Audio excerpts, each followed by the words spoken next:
గురుగారి తదుపరి రాశి కర్కాటక రాశి. కర్కాటక రాశి వారికి ఏ విధంగా ఉందండి 2025 సంవత్సరం? కర్కాటక రాశి.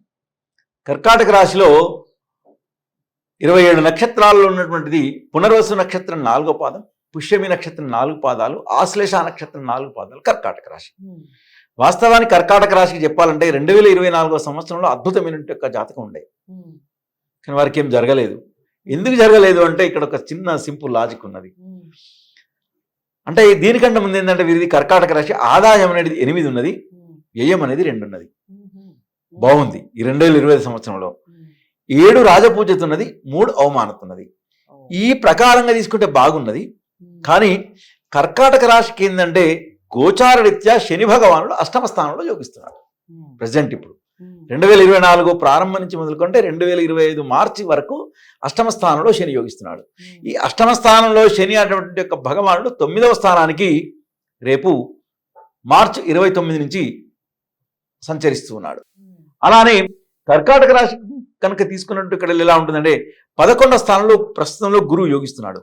ప్రస్తుతంలో కర్కాటక రాశిలో గురువు 11వ స్థానంలో యోగించినా కూడా ఎందుకు ఫలితం వస్తలేదు అంటే ఒకటే ఒక ప్రధానమైన కారణం ఏంటంటే కర్కాటక రాష్ట్రాధిపతికి ఎవరంటే చంద్రుడు. గురువు ఏ స్థానంలో ఉన్నాడు? ఇప్పుడు వృషభ లగ్నములో సంచరిస్తున్నాడు. వృషభ లగ్నానికి అధిపతి ఇప్పుడు శుక్రుడు. శుక్రుడు చంద్రుడు బద్ధశత్రువులు. వాస్తవం చెప్పాలంటే ఈ లాజిక్ ఎవరు తెలియదు. శుక్రుడు చంద్రుడు పథశత్రుడు. ఎప్పుడైతే వాస్తవం చెప్పాలంటే గురువు ఎప్పుడైనా కూడా వృషభములో మిథునలో, కన్యలో తులలో, కన్యా లగ్నంలో తులా లగ్నంలో, వృషభ లగ్నములో మిథున లగ్నంలో కనుక ఎప్పుడైతే ఉంటాడో పెద్దగా వాడు పెద్ద బెనిఫిట్ ఇవ్వడు. ఎందుకు ఇవ్వడు అంటే నత్త నడక నడుస్తూ ఉంటాడు. మనాలే కదా ఎక్కడికి పోతారంటారు. ఇంటికి అల్లుడు వస్తారు. ఫస్ట్ రోజు, 2వ రోజు, 3వ రోజు మంచి సన్మానం ఉంటుంది. 1 వీక్ తర్వాత ఏముంటదండి? వెళ్ళడం కాదు. ఒకవేళ ఉండాలనుకున్నా కూడా ఏ విధంగా ఉంటది? ఏం లే మనతోటే నడుస్తుందిలే అనుకుంటారు. అలానే గురుగ్రహం అనేది ఏంటి అంటే అదే గనక మీన లగ్నంలో ధను లగ్నంలో ఉన్నదనుకోండి అద్భుతం యొక్క ఫలితం ఉంటుంది. అంటే దానికి అర్థం ఏంది? 2 సంవత్సరాలకు ఒకసారి అత్తవారింటికి ఒక 1 అవర్ పోయింది అనుకోండి, రాచమర్యాదలు ఉంటాయి, అల్లుడికి ఉంటాయి. అలానే ఏంటంటే ఈ గురుగ్రహము ధనస్సు లగ్నంలో మీన లగ్నంలో ఉన్నప్పుడు మాత్రమే అద్భుతమైన ఫలితాలు ఇస్తారు. తర్వాత సెకండ్ ఏంటంటే మేష లగ్నంలో వృశ్చికంలో ఉన్నప్పుడు తర్వాత ఇస్తాడు. తర్వాత ఎప్పుడు ఇస్తాడంటే మళ్ళీ వృషభములో తులలో కన్యలో మిథునంలో ఉంటే వాడు ఫలితాన్ని ఇవ్వడు. ఎటువంటి 11వ స్థానంలో ఉన్న ఫలితాన్ని ఇవ్వడు. ఎందుకు ఇవ్వరు అంటే దాని యొక్క ఫలితం నాకు అంటే అనుభవం ఏంది అంటే, ఎందుకంటే ఎగ్జాంపుల్ ఏంటంటే 11వ స్థానంలో మన తెలంగాణ రాష్ట్ర ముఖ్యమంత్రి వర్గ గారికి కర్కాటక రాశితే కేసీఆర్ గారిది. ప్రతి ఒక్క దానిలో నేను చేసినటువంటి ఒక వాడిని. మరి ఎందుకు రాజకీయంలో రాలేకపోయింది? మరి అంటే 11వ స్థానంలో ఉన్న కూడా ఫలితం రాదు. కానీ అష్టమ స్థానంలో శని యోగిస్తున్నాడు కదా, అష్టమ స్థానంలో శని యోగిస్తున్నాడు కాబట్టి వాడు ఫలితం ఇవ్వనివ్వడు. మరి అష్టమ స్థానంలో శని ఎక్కడ ఉన్నాడు? మకరంలో ఉన్నాడు. మకర లగ్నాధిపతి ఎవరు? శని. శనికి చంద్రుడు బద్ధశత్రువు. ఈ సింపుల్ లాజిక్ ఇది. కాబట్టి కర్కాటక రాశి వారికి 24వ సంవత్సరంలో ఏమీ జరగలేదు.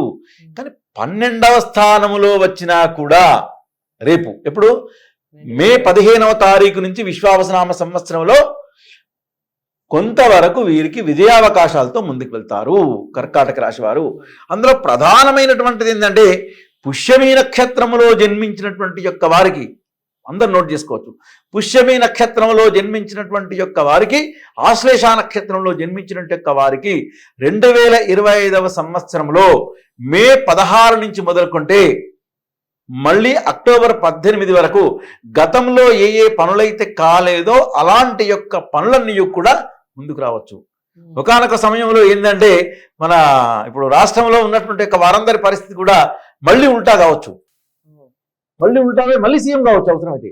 అంటే దాని యొక్క ప్రభావంతో ఏ విధంగా అంటే ఆ విధమైన గోచారం అనేది రాబోతున్నది. ఇకపోతే ఏంటంటే అందులో శని గురుస్థానం నుంచి ఈ మకర నుంచి మీనానికి ప్రయత్నం అవుతున్నాడు. 9వ స్థానంలో వెళ్తున్నాడు భాగ్యస్థానం. భాగ్యస్థానం అంటేనే కలిసి వచ్చేటువంటి ఒక కాలం. అష్టమ స్థానంలో ఉన్నటువంటి వారికంటే భాగ్యస్థానంలో కలిసి వచ్చేటువంటి ఒక కాలం. ఇకపోతే ఇక్కడ ఆదాయ వ్యయాలు చూసినప్పుడు అద్భుతమైనటువంటి ఫలితాలతో ఉన్నది. ఇక రాహు వచ్చేసరికి ఏంటంటే ఇక్కడ ప్రభావం ఏంటంటే రాహు భాగ్యస్థానం నుంచి మళ్ళీ అష్టమ స్థానానికి వస్తున్నాడు. కేతు ఏం చేస్తున్నాడంటే 3య స్థానం నుంచి ధనస్థానానికి వస్తున్నాడు. అంటే 2025 సంవత్సరంలో కర్కాటక రాశి వారందరికీ కూడా మే 18 తదనంతరం నుంచి మొదలుకుంటే అక్టోబర్ 18 మధ్యలో, మే 18 నుంచి అక్టోబర్ 18 మధ్యలో గనక వీరి వ్యక్తిగతమైనటువంటి యొక్క జాతకములో ఏమైనా చిన్న చిన్న పొరపాటు. ప్రభావాలున్నా కూడా వాటికి గనక చక్కటి గనక రెమెడీ గనక చేసి 60% 100% హార్డ్ వర్క్ చేసి 60% స్వయం కృషితో ఉండి 40% ఆస్ట్రాలజీ నమ్మి ముందుకు గనక వెళ్తే వీరికి తప్పకుండా విజయప్రాప్తి. ఎలాంటి యొక్క విజయప్రాప్తి? ఉద్యోగం లేనటువంటి యొక్క వారికి ఉద్యోగ ప్రాప్తి, సంతాన విషయంలో కుటుంబంలో ఉన్నటువంటి యొక్క వారందరికీ సుఖ సంతోషాదులతో ఉండడము. ఎందుకంటే సంతాన కారకుడు, కుటుంబ స్థాన కారకుడు అద్భుతమైన స్థితిలో ఉన్నాడు. కన్యాలగ్నంలో ప్రవేశకాలమైంది కాబట్టి. ఇకపోతే ఏంటంటే రెండవది అయినాక మూడవది ఏంటంటే ఏదైనా గృహ నిర్మాణం కొరకు కనుక ప్రయత్నం కనుక చేస్తే తప్పకుండా వీరికి గృహ నిర్మాణం అనేది జరుగుతుంది.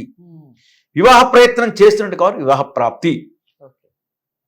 ఐదవది ఏంటంటే నూతన వ్యాపారాన్ని స్థాపించాలనే ఒక ఆలోచన ఉంటుంది చూడండి, వారందరికీ కూడా మే 18 నుంచి అక్టోబర్ 18 మధ్యలో కనుక వెళ్ళినటువంటి యొక్క మంచి విజయ అవకాశాలతో ముందుకు వెళ్ళేటువంటి యొక్క విధిగా కర్కాటక రాశి వారందరికీ కూడా ఉండేటువంటి యొక్క విధిగా ఉంటుంది.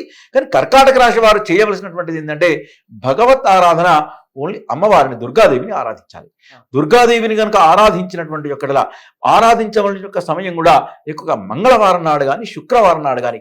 ఈ మంగళవారం నాడు మంగళవారం కుజునికి, శుక్రవారం అమ్మవారికి సంబంధించినటువంటి విధిగా ఈ 2 రోజులలో గనక ఆరాధించినటువంటి యొక్క మంచి విజయ అవకాశాలతో కర్కాటక రాశి వారందరూ కూడా ఉంటారని మనం చెప్పవచ్చు. సో కర్కాటక రాశి వారికి కూడా బాగుంది. కొన్ని విషయాల్లో జాగ్రత్తలు వహించాలి. ఏ విషయాల్లో జాగ్రత్తలు వహించాలి, ఎందుకు వహించాలి, ఈ విషయాలన్నీ క్లారిటీ ఇచ్చారు. ఏదేమైనప్పటికీ జాతకాల్ని పరిశీలించుకోవడం తప్పనిసరి. జాతకాల్ని పరిశీలించుకొని పరిహారాలు చేసుకుంటే రిజల్ట్ బాగుంటుంది. మీరు చేసే పొరపాట్లు కానివ్వండి, మనకు వచ్చే ఒడిదుడుకులు కానివ్వండి, అవన్నీ తొలగిపోయి మనశ్శాంతిగా ఉండే అవకాశం ఉంటుంది. సో జాతకాలని దామోదర్ శర్మ గారి దగ్గరే పరిశీలించుకోవాలి అనుకున్న వారు స్క్రీన్ మీద కనపడే నెంబర్కి కాల్ చేయొచ్చు. వీడియోని లైక్ చేసి షేర్ చేయండి. ఛానల్ని సబ్స్క్రైబ్ చేసుకోండి. తదుపరి రాశితో కలుద్దాం. నమస్తే.